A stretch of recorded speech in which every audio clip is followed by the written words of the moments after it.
क्या हाल है सबका। उम्मीद है सब ठीक होंगे। चलो तो अगला पार्ट शुरू करते हैं। मेरे शौहर हर गैर मर्द से मेरा तारफ़ करवा रही थी। हया से मेरी पलकें लर्ज रही थीं। इतनी सारी गैर मर्दों और नीम बरहना औरतों के बीच में खुद को बहुत है गैर महफूज तसव्वुर कर रही थी। एक शादीशुदा औरत के लिए सबसे महफूज जगह उसके शौहर का साथ होता है, मगर मैं अपनी शौहर के साथ होती हुई भी खुद को तन्हा महसूस कर रही थी और मेरा दिल कर रहा था मैं यहाँ से कहीं दूर भाग जाऊं। ये सब कुछ मेरे लिए बहुत हैरानकन था।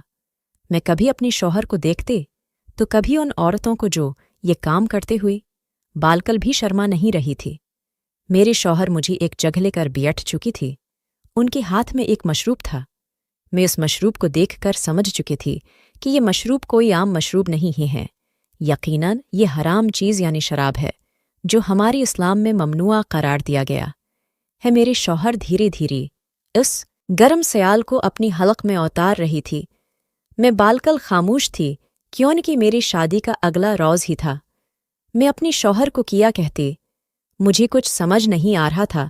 हमें थोड़ी देर ही हुई थी वहाँ बैठी हुई कि अचानक ही एक औरत मेरे शौहर के पास आई और उनको डांस करने की दावत देने लगी।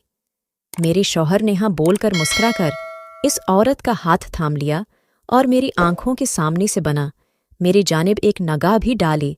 वो अटकर वहाँ से चला गया, जबकि मेरा दिल यकदम ही बुझ गया था। मैं कोई मगरबी लड़की नहीं थी जो उन सब बातों को जानती। मैं एक मुशरिक की लड़की थी जिसके लिए उसकी कल कायनात है उसका शौहर था और मेरे कल कायनात वो एक लड़की मेरी आंखों के सामने डांस करने के लिए लेकर जा चुकी थी। मेरा दिल टूट गया था। मेरी आंखों में पानी जमा होना शुरू हो चुका था। मेरा दिल बजा गया था। मुझे यहाँ अपना आप बिल्कुल बेकार महसूस हो रहा था। ऐसा लग रहा था जैसे मेरा कोई वजूद ही न हो। अचानक है एक आदमी मेरे करीब आया और मुझे भी डांस की दावत देने लगा। मैंने नगाह उठाकर उस आदमी की जानिब देखा तो उसका कद-काठ काफ़ी बेहतरीन था। उसकी जसामत इस बात की निशानदी थी कि वो आदमी रोज़ाना तुम करता है।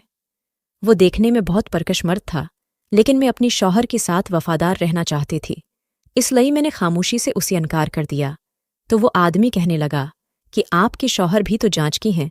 इतनी हसीन लड़की को छोड़कर जब उन्हें उस बात का ख्याल नहीं है तो आपको चाहिए कि आप भी अपनी ज़िंदगी गुजारें उस तरीक़े से अकेले बैठकर खुद को तकलीफ़ देने से बेहतर है आप मेरे साथ डांस कर सकते हैं।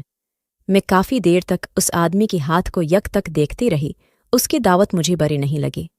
अचानक ही मैंने उसके हाथ पर हाथ रखा और उसकी हम कदम हो।